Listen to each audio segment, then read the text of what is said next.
नमस्कार, स्वागत है आपका न्यूज 69 में। मैं हूं आपके साथ अंकिता और बढ़ते हैं इस वक्त की बड़ी खबर की ओर। जबलपुर लोकसभा सीट पर भाजपा के प्रत्याशी आशीष दुबे ने भाजपा के ही पुराने रिकॉर्ड को तोड़ते हुए 4,86,674 वोटों से जीत हासिल की है। वैसे तो भाजपा कार्यकर्ताओं का जश्न सुबह के पहले रुझान से ही शुरू हो गया था, लेकिन जैसे जैसे शाम ढली वैसे वैसे जश्न और भी तगड़ा होता चला गया।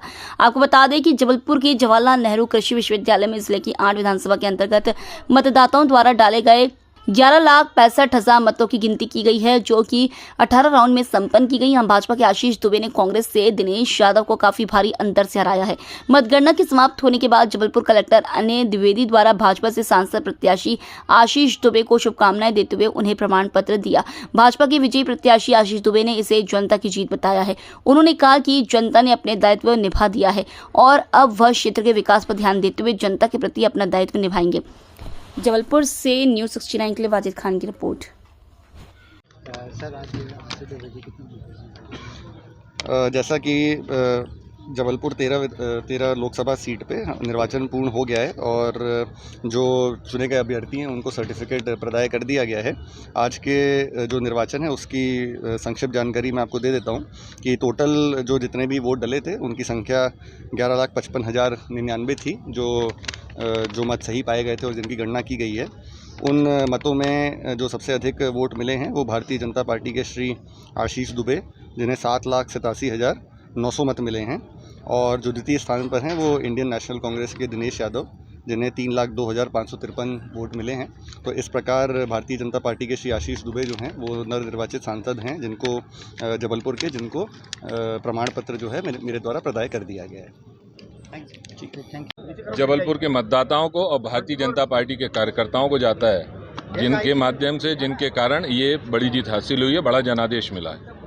क्या प्राथमिकताएं रहेंगी भाई साहब? जबलपुर का विकास और सिर्फ विकास पर ही केंद्रित हमारा सारा काम रहेगा। जबलपुर का विकास, हमारी विकास की अवधारणा को लेकर ही हम आगे बढ़ेंगे।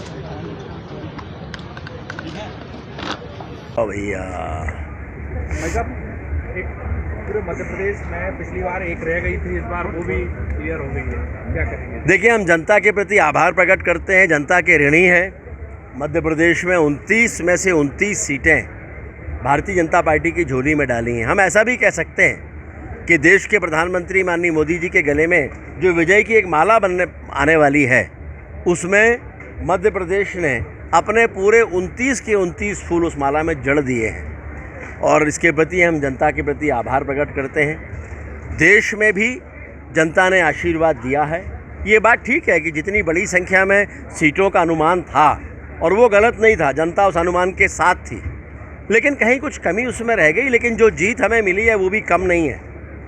तीसरी बार मोदी जी के नेतृत्व में हम चुनाव के मैदान में उतरे और उसके बाद इतनी बड़ी संख्या में सीटें मिलना, मुझे नहीं लगता कि कांग्रेस या विपक्षियों को किसी बात का जश्न मनाना चाहिए। वो केवल इस बात पर खुश हैं कि भारतीय जनता पार्टी की सीटें कम हुई हैं, तो उन्हें बार बार खुश होते रहना चाहिए। लेकिन उनकी अपनी सीटों में जो बढ़ोतरी हुई है, क्या वो सरकार बनाने का अवसर उन्हें दे सकती है? लोकतंत्र में सीटों की संख्या ही ये निर्धारित करती है कि सरकार किसकी बनेगी, और वो संख्या आज भी भारतीय जनता पार्टी और एनडीए के पक्ष में है। कांग्रेस का सुपड़ा साफ हुआ है। मैंने कहा कि जनता का ये प्रचंड आशीर्वाद है, ये विश्वास है, ये भरोसा है, जो साबित करता है कि कांग्रेस के प्रति मध्य प्रदेश की जनता में भीषण नाराजगी है। कांग्रेस विश्वास खो चुकी है जनता के मन से, और इसीलिए भारतीय जनता पार्टी को आशीर्वाद है। नीतीश और तेलुगु देशम के बारे में ये चल रहा है कि वो एनडीए का साथ छोड़ सकते हैं। कौन चला रहा है और कौन ये मान रहा है? क्या नीतीश जी ने ऐसा कहा? क्या नायडू जी ने ऐसा कहा? दोनों ने ऐसा नहीं कहा। वो एनडीए का हिस्सा हैं, एनडीए में ही रहने वाले हैं। भारतीय जनता पार्टी की सरकार बनाकर वो एक देश में फिर से भारतीय जनता पार्टी के नेतृत्व में एक सुशासन वाली सरकार देने वाले हैं। इस खबर पर आपकी क्या राय, हमें कमेंट सेक्शन में जरूर बताएं। तब तक के लिए धन्यवाद।